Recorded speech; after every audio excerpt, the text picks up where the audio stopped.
Bonsoir à tous, on débute ce journal du Mercato au Paris Saint-Germain qui accélère enfin en ce début du mois d'août. Les Parisiens auraient notamment trouvé un accord avec le défenseur central allemand Jérôme Boateng pour qu'il rejoigne la capitale cet été. Reste désormais à trouver un accord avec le Bayern qui réclame 50 millions d'euros pour son joueur. Au milieu de terrain, la piste Julian Weigl serait toujours d'actualité, même si Thomas Tuchel a indiqué il y a quelques jours que pour le moment, aucun accord n'existait entre les deux parties.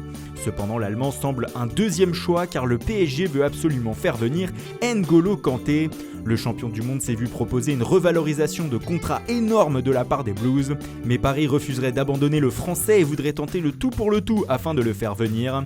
La venue de Kanté pourrait ainsi débloquer le sort d'Adrien Rabiot. Pisté par le FC Barcelone, le milieu français ne sait toujours pas de quoi sera fait son avenir. Le président Al Khelaifi le presse de prolonger alors que Rabiot veut jouer dans un top club européen. Le PSG devra aussi régler avant le 31 août le cas Guedes qui souhaite toujours rejoindre Valence, mais le club espagnol rechigne à lâcher une somme comprise entre 40 et 60 millions d'euros souhaitée par Paris. Enfin, le cas Edinson Cavani semble réglé. Thomas Tuchel s'est fermement opposé à son départ et l'Uruguayen lui aurait indiqué qu'il souhaitait rester au club. L'OL de son côté aimerait se débarrasser de Mapuyanga Mbiwa, mais pour le moment aucune offre concrète n'est arrivée sur le bureau de Jean-Michel Aulas. Selon nos informations, le club turc de Sivasspor serait venu au renseignement, mais privilégierait un prêt. Dans le sens des arrivées, l'OL va profiter du match contre Benfica ce soir en International Champions Cup pour poursuivre les discussions autour du défenseur central Ruben Dias. Rappelons que le club portugais a refusé une première offre de 30 millions d'euros. D'ailleurs, la recrue qu'attend l'OL en défense ne sera pas David Lopez. Le joueur de l'Espagnol a prolongé son contrat avec son club jusqu'en juin 2023. À l'étranger, la presse italienne a lâché une petite bombe aujourd'hui. Selon elle, le secrétaire technique du FC Barcelone, Eric Abidal, se serait rendu à Los Angeles afin de discuter avec Paul Pogba. Le champion du monde ne cacherait plus ses intentions de quitter Manchester United, où il ne s'entend plus du tout avec José Mourinho. Autre club espagnol à la une, l'Atlético de Madrid. Les colchoneros seraient désormais sur la piste de Michy Batshuayi, l'attaquant de Chelsea prêté à Dortmund la saison passée. Ils envisageraient un prêt, les Blues étant opposés à une vente.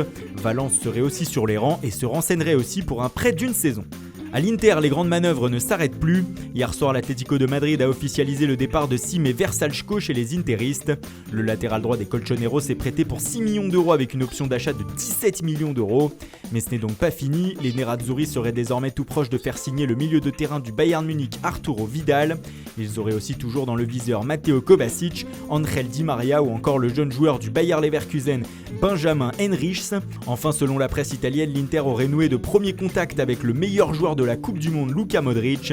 La présence de plusieurs Croates dans l'effectif interiste pourrait faire réfléchir le Madrilène, mais pas dit que les triples champions d'Europe veuillent lâcher leur milieu de terrain. Toujours en Italie, c'est fait. Selon les médias transalpins, un accord a été trouvé entre la Juve et le Milan pour un énorme échange.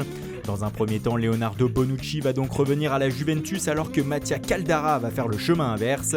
Enfin, dans un second temps, Gonzalo Higuain va lui aussi porter les couleurs milanaises la saison prochaine. Il devrait être prêté à Milan contre 18 millions d'euros. Une option d'achat de 36 millions d'euros est incluse dans le deal. Et puis c'est officiel, afin de remplacer Versalchko parti à l'Inter donc, l'Atlético de Madrid a fait signer Santiago Arias qui arrive du PSV Eindhoven. Il a signé pour 5 ans. En Angleterre, Everton a officialisé la venue du français Lucas Digne. En manque de temps de jeu au FC Barcelone, l'ancien Lillois a signé pour 5 ans avec les Toffees. Il portera le numéro 12.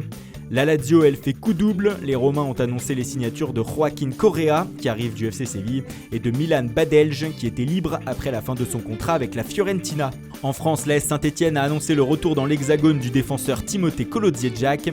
L'ancien niçois est prêté avec option d'achat par les Tigres de Monterrey, le club d'André-Pierre Gignac. Voilà, c'est tout pour aujourd'hui. Bonne soirée à tous et rendez-vous dès demain matin pour de nouvelles informations sur le Mercato.